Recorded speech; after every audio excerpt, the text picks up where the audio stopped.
Hey everybody, welcome to Cali Girl Blog Talk. I'm Callie. Thank you for joining me. And today I will be reviewing Love and Marriage in Huntsville, Season 5, Episode 5, Holt 'em Back. All right, so let's get into it. So we start off right where we left off last episode, and that is at Destiny's relaunch for Madani. The relaunch opening, and we see Stormy and her husband and her mom show up in her gold G Wagon. They pull up, and Destiny's looking at them like, I know that's not who I think it is. So they get out the car. They have a bouquet of pink roses and a gift for Destiny, which is actually a Gucci purse.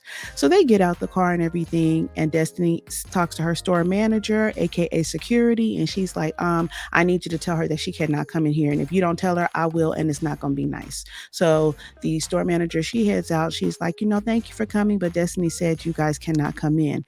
They're, taken aback, like, what? Okay. So Stormy was like, well, you want to give her the flowers? She said, yeah, I'll give them to her. And she said, I'll take the gift too. And Stormy was like, oh, no, I'll be keeping that. I was like, yeah, girl, keep your Gucci purse. That was that was a real olive branch. And but go ahead and give it a little roses. That's cool. So anyway, while they getting ready to, head back and get back in the car, Melanika is inside the beauty supply, and she's like, no, Destiny, let them come in. Let her bring you your gifts. Be the mature one. Let her bring you your gifts. And so then Melanika goes outside, and she's like, you guys can come in. The store manager was like, no. Destiny said they can't come in. They can't come.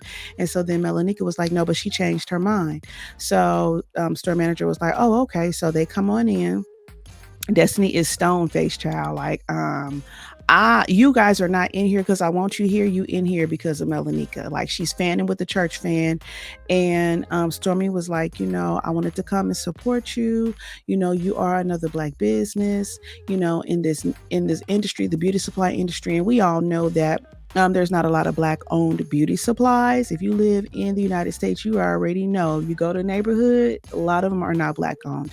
So she's like, I want to support you. I'm proud of you. She told her that a couple of times. And I don't know if Destiny thought that Stormy was being condescending by saying she's proud of her or by giving her the Gucci purse, but she just stood there stone faced for a long time and just kept fanning, wouldn't say nothing. Then finally she was like, thank you or whatever. You could tell Stormy was uncomfortable and awkward, like, oh gosh. So Stormy was like, can I sit this somewhere? So she's like, we're going to go look around or whatever. So they went and sat the gifts down. They looking around. And also, I forgot to mention that Stormy said in her confessional, she said, yes, the exchange that we had at Galentine's talking about her and Destiny wasn't cool.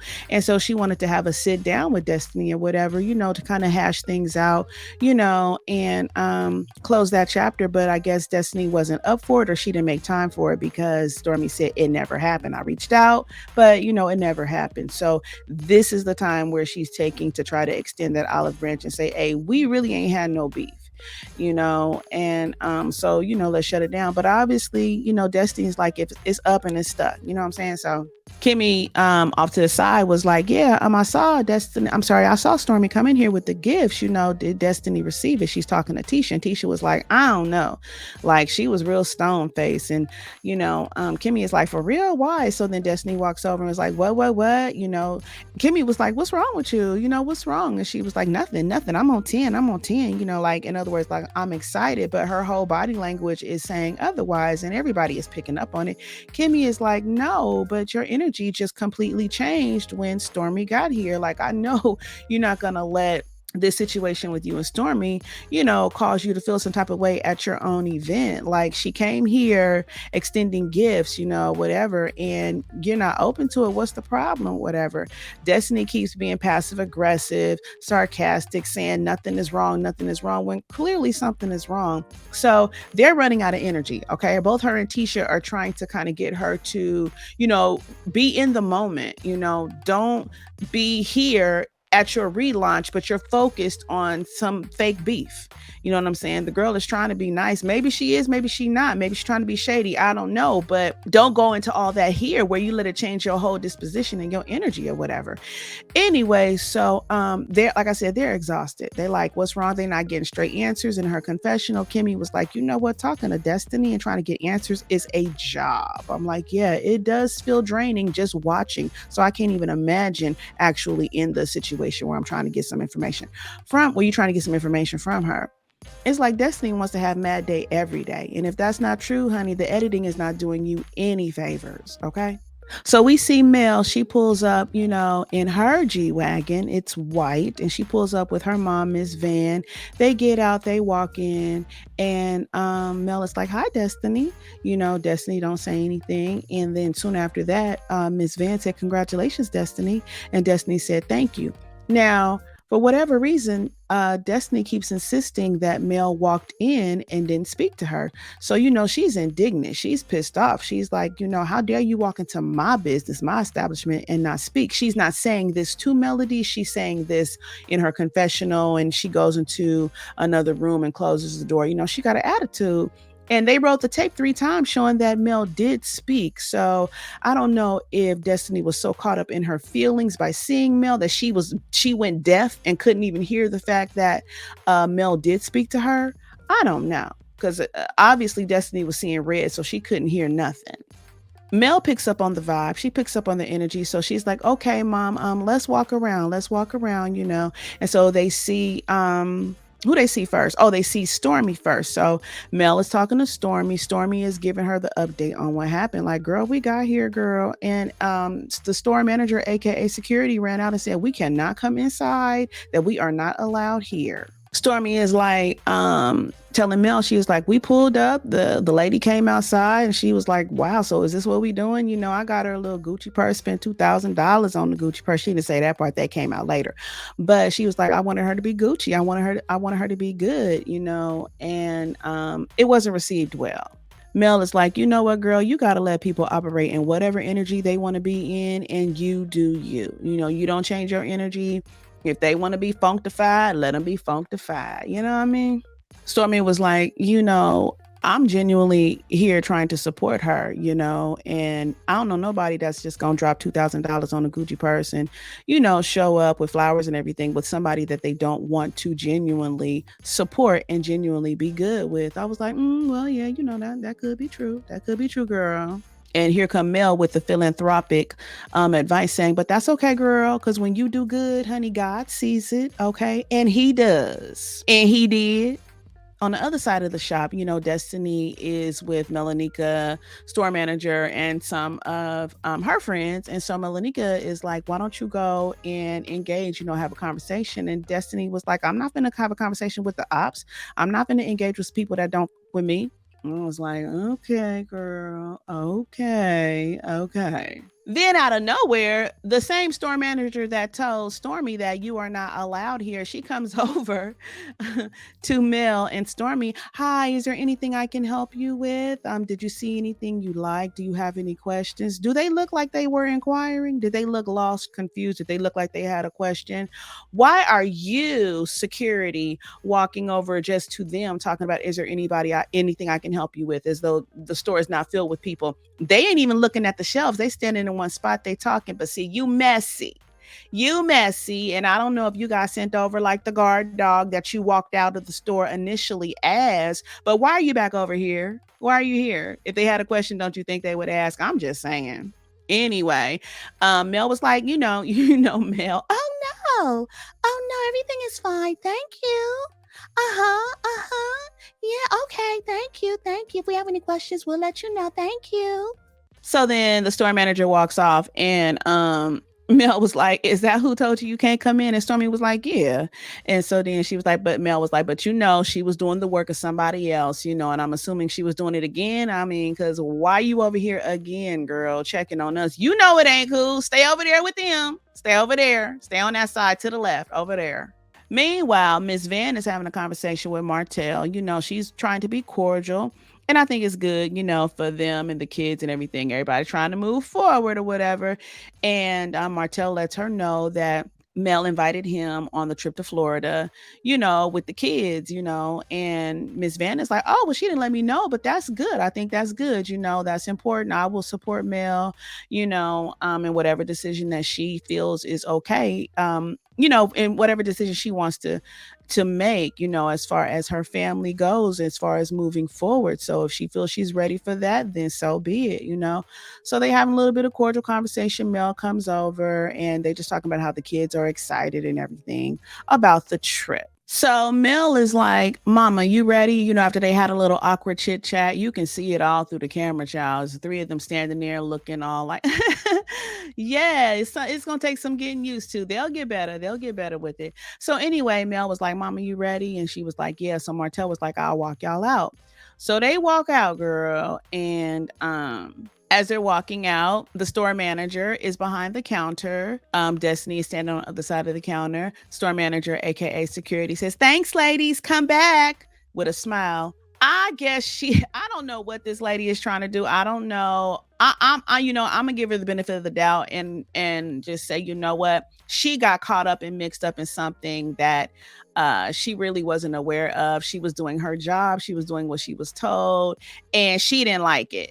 You put her in a position, Destiny, and then you turned around and went back on it. So you making her look like a fool. You know what I mean? So she's trying to make up for looking like a fool, basically. Like, hey, girl, I'm really not with that. It wasn't even my idea. I am sorry, but I was doing my job. AKA, thank you, ladies. Come back. So they walk out, Mel, Martell, and Miss Van, and then Destiny takes it upon herself and that ill-fitting dress to walk out to the door and says to Mel, next time you walk into somebody's establishment, you can speak. Say what? Wait, what? I was in here the whole time. You didn't say a word. I'm leaving. And now you want to yell to me that I could have spoke when I walked into your salon. I'm sorry, your beauty supply. Girl, what? Mel said, yes, I did, girl. Run the camera back. Of course, production ran it back again to let us all know that Mel did speak. Mel was like, girl, ain't nobody got time for a moment. That's what you're trying to have right now, a moment. And ain't nobody got time for that. Destiny yelling, you walked up into my store. You walked up into my store. Bye, Felicia. Mel is steadily walking. Destiny is steadily yelling, you came up in my store. You should have been escorted out like you did Tisha, referring to the previous season where Mel had Tisha escorted out of her party. Yeah, that was a mess for Tisha. Miss Van is still in the beauty supply. She walks out and she looks at Destiny as she's leaving and she says, that was very, very rude. And Destiny was like, Auntie, and it's rude for you to be in my parking lot lying, telling me that I'm lying. Miss Van was like, and you did. Miss Van is calm. Destiny is hype. Miss Van is calm. And you did. You did lie. Destiny was like, you can leave. And Miss Van was like, I'm gone. And Destiny was like, God bless you. And Miss Van gives her one last piece of advice before she leaves and said, girl, you're going to have to straighten up if you want your business to be successful. I know that's right, Miss Van. Give her a little bit of word of wisdom. You know what I mean? Because you out here looking a fool at your relaunch, being disrespectful to the elders. Girl, calm down. Destiny's chasing her. I'm sorry, say what? What you say? And the store manager is now standing at the door like, no, girl. And Destiny's like, move. Store manager is looking like, ain't this about a whatever, girl, whatever. And she yells to Miss Van, I'm sorry, what? Worry about pimping your daughter. I said, not pimping her daughter. Pimping? Who is pimping? Girl, that is so disrespectful. From the looks of it, Miss Van takes care of herself and is very well taken care of. What you mean pimping her daughter? Because her daughter looks out for her and what is your problem? You got a problem with that? I was like, that is so out of line. Ooh, girl, I'm not trying to, make you lose your money and say you don't need to be on the show, but you a trip, girl. You are something else. You looking real bitter and miserable. So after saying that, she walks into the back and slams the door. I'm like, all this at your relaunch. Wow. So Mel spots Miss Wanda because we know Miss Wanda pulled up in all of her catering and all of her purple with the biker shorts, the t-shirt and all. Okay, Miss Wanda is ready to serve food and a little bit more according to this episode. So Mel makes her way over to Miss Wanda because we know she wants to have a conversation because according to Mel, Miss Wanda has been online for about a year going live, making digs at Mel, Martell, and their children. We know the story comparing the kids' hair as far as Tisha's kids to Mel's kids, real stupid and bogus. But even worse, she went as far as to question the paternity, talking about Martell need to get a DNA test, that Martell may not be the father of Sugar Mama, out of line. You all online talking about paternity, you just stirring a mess, and you know you are. You know you are. Martell says, "Hey, what's up, Miss Wanda? How you doing? You got the whole outfit on, don't you?" I hollered because again, it's the purple t-shirt and the purple biker shorts, and use your imagination, okay? Inside, Tisha is trying to get Destiny to come out the room. Back outside, Mel is trying to go live. You know, she had Wanda spotted. She's trying to go live. Production shuts her down and says, "You can't go live, not while we're filming." Mel is like, well, Miss Wanda go live all the time, but who knows if she goes live while they're filming. I've never seen that. However, Mel shuts it down and she gets to the point with Miss Wanda. Mel sees Bernard, which is Miss Wanda's brother, and said, "Wait a minute. I know you. Wasn't that you? Wasn't that you on the live talking about me? Basically, like, what you gonna do to me?" He was like, "Who?" She was like, "You on her live. You." And he was like, "Why would I have a problem?" Miss Wanda was like, "He got a problem with you because I got a problem. He got a problem with you because I got a problem with you." Mel said, "What's your problem?" Miss Wanda said, Let me explain to you since you asked me." Mel said, "Cause honey, I sure ain't over here for this show enough don't look good, show enough nasty looking food. So what is your problem?" And girl, we all know we hate the sweetie word, right? We hate the sweetie word. Don't use sweetie, not when we are in a confrontation because you're being condescending. Okay. You're not like, "Oh, my sweetie." No, you being condescending. You really want to say something else, but you're saying sweetie. And Miss Wanda was like, "Okay, sweetie, okay." Mel was like, "I'm not the sweetie. Don't call me sweetie. I'm not your sweetie." Mel was like, "Cause see, you think you my elder. Basically, like I'm not supposed to be talking to you, and Miss Wanda was like, "Well, let your mama say something. Let your mama get in." And her mama, Miss Van, says she's handling herself. She can do it. She got it. She got it. I'm over here in the cut just in case, but she got it. So it is a lot of back and forth for, I'll say, the next 15 minutes of Miss Wanda and Mel yelling back and forth. And Mel is basically repeating the same thing. Stop talking about my kids. Keep my kids' name out your mouth. And Miss Wanda is like, "Well, it's really Martell who started it when he was on when he was on Dr. Heavenly YouTube and being interviewed, and he alluded to Mel cheating." Okay. But that don't give you the right, Miss Wanda, to then, start a campaign of, he needs to get a DNA test about Sugar Mama and start doing lives about it over and over and over. That ain't none of your damn business. None. Again, you just messy. You don't have no rhyme, reason, or justification for what you're doing. You out of line as usual. So Martell is like, "Wait a minute," because, Mel and Miss Wanda, they real close in each other's faces. A lot of finger pointing, when fingers get pointed, no, that's not really good when the discussion is heated. So Tisha walks over, "What's going on? What's going on?" Whatever. Martell is saying the same thing, like, hold up. And Miss Wanda was like, "No, we gonna talk. Marceau is outside, and so he's like, "Tisha, hey," like he pulls her over to the side. He's trying to tell her, to stay out of it because he's like, if something happens, because Martell is there, and he's saying, that Martell doesn't have the best control over his anger, basically insinuating that Martell can get so heated and emotional that he might, get physical with Tisha. And if that's the case, then Marceau will be going to jail that day. So he is pleading with Tisha to stay out of it and let Wanda and Mel do whatever they doing. Don't get involved. So in the back and forth, I guess Miss Wanda got a little too much finger pointing in her face because all of a sudden she was ready to get physical, like really get physical with Mel. So now Bernard is trying to hold Miss Wanda back, and Martell is in between them, trying to create space. Miss Wanda, is coming from the standpoint like, don't put your hand in my face like she's an elder. And Mel was like, "I don't care nothing about that girl. Grown woman to grown woman. Don't put your hand in my face and you won't get my hand put in your face." And, Miss Wanda is calling her a trash ass hoe. Miss Wanda is heated. I ain't never seen Miss Wanda like this. Not like this.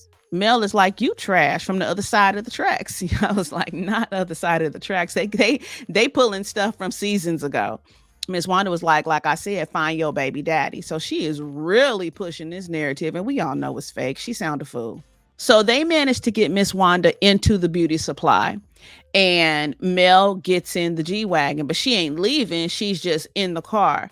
And Maurice and some other family members are trying to calm Miss Wanda down. And Miss Wanda is yelling, and she was like, you know what? She keeps saying they need to go take a DNA test because Sugar Mama looked like just like that other man. I'm like, what other man, girl? You ain't even seen the other man. Nobody's seen the other man, whatever man you talking about. She is steadily trying to get outside. Maurice is like, nope, he not gonna let her. Miss Wanda was like, let me outside because I'm about to swing on her. I got my ass on today. I got my ass on today. Why did the camera then pan to Miss Wanda's butt? I was like, production is stupid. Meanwhile, outside, Mel is trying to explain to Kimmy, like, you know what, the boundaries have been crossed, gone way too far. You know what I'm saying? And then here come Tisha and Marceau, basically trying to come to the defense of Miss Wanda, talking about she wasn't talking about the kids, she was talking about you. How you gonna try to be technical in this aspect? So in other words, you're saying she was talking about you, Melody, trying to say you sleep around, but she's not talking about the kids. You are talking about the kid because anytime you mention the kid, you're talking about the kid because you are then throwing all three of them into the narrative. Martell not being the father, Sugar Mama not knowing who her real father is, and Mel sleeping around not knowing who her baby daddy is. Come on. Come on. And then Tisha gonna say, you was on Carlos' show talking about my daddy was in your DM. Girl, who you think you talking to that's gonna see that as justification? So what? You grown. That has nothing to do with questioning the paternity. All Mel said was your grown man daddy was in her DM. Okay, but that is nothing in comparison to questioning the paternity of a child. And then Marceau was like, she ain't say nothing about the kids. And then Maurice was like, well, no, she did say child. She did say child. And then Marceau was like, oh, well, then I didn't know that. And Martell was like, so why are you speaking on it? Exactly.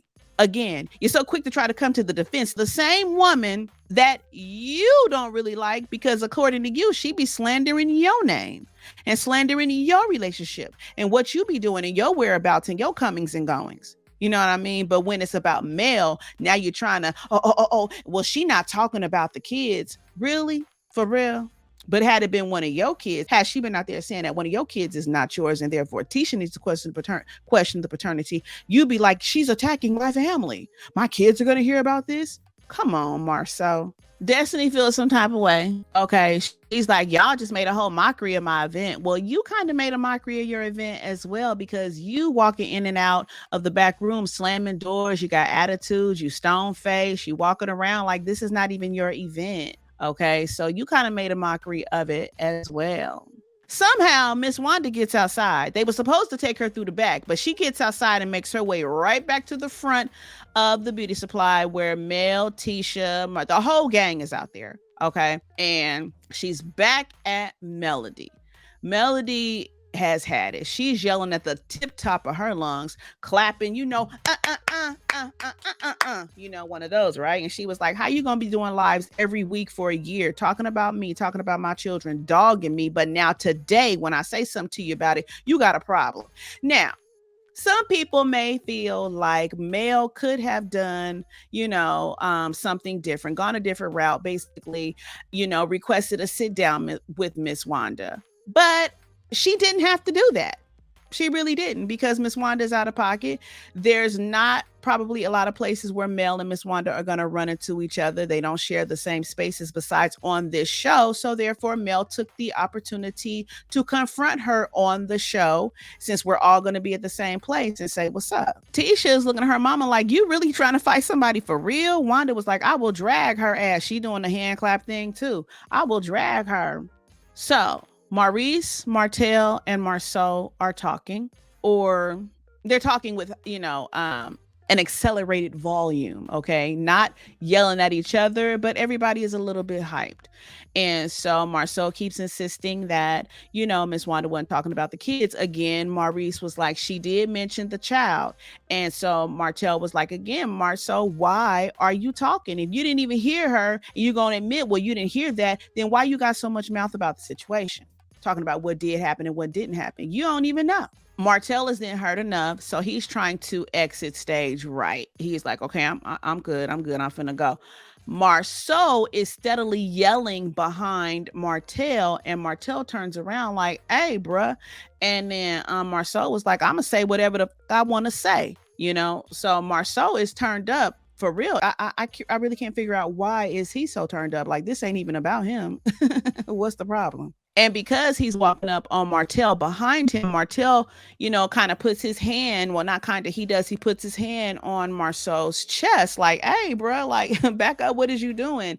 And Marceau is like, put your hand down, put your hand down. Well, then, that's when things start to get a little fuzzy, because now you see a bunch of hands. You see Martell hands, you see Maurice hands, and you see Marceau's hands, okay? And then Maurice, he somehow gets offended. So now they are both, Marceau and Maurice, trying to come in Martell. Stormy husband, he steps in front of Martell like, hey, right? Like trying to create the space. So now everybody is going off. It's like a whole melee of Maurice and Marceau trying to get to Martell, and Martell trying to get to either one of them, like whoever he get to first. So now everybody is trying to break them apart. Filming, crew, production, everybody is involved now, because this is not just the women. These are the men. It takes a little bit more manpower to stop this from happening, because it's about to go down. When I say everybody is standing outside of the shop screaming and hollering and in the middle of this whole melee, with the exception of Stormy and Destiny, everybody. It's to the point to where is now Maurice is literally picking up Marceau, dragging him backwards, because Marceau is trying to do everything he can to get to Martell. Again, I don't know why. Why is Marceau so upset? Did he feel disrespected? What is the problem? Did he feel sunned? What is the problem? So Martell, it appears that he is, getting ushered off, and he's gonna, go to the car with Mel. However, he sees an opening and he makes his way, trying to run back over to where Marceau is. And the crew, the filming crew and everybody, they catch up with Martell, and he's like, okay, take me to the back. Like, okay, I'm finna go. Meanwhile, Kimmy's trying to calm down Marceau. Miss Wanda trying to calm down Marceau, talking about, Marceau, what did you tell me? What did you just tell me? Like, in other words, to calm down. But you weren't listening when somebody was trying to tell you to calm down. So how you going to be in somebody else's face talking about, what did you just tell me? You wasn't an example. So anyway, Marceau is like, Miss Wanda, I'm going to need you to get out of my face. Please get out of my face. Get her out of here. Get her out of here. She's trying to hold on to him. He was like, don't touch me. I was like, ooh, child, leave him alone. You know you like it. Leave him alone. Leave him alone. And, everybody is separated now. Martell is in the car with Mel. We see the rollers. They pull up. They pull up. They circling around. And the episode ends. So this is what we've all been waiting for, hearing about before the season started. And, it was pretty good. I'm not saying that I am rooting for, things to jump off, but, it did, and I'm not mad. I don't have anything to say about it. Anyway, thank you for joining me. Don't forget to like, subscribe, and hit that notification bell button. And until next time, you all take care. Be blessed. Peace.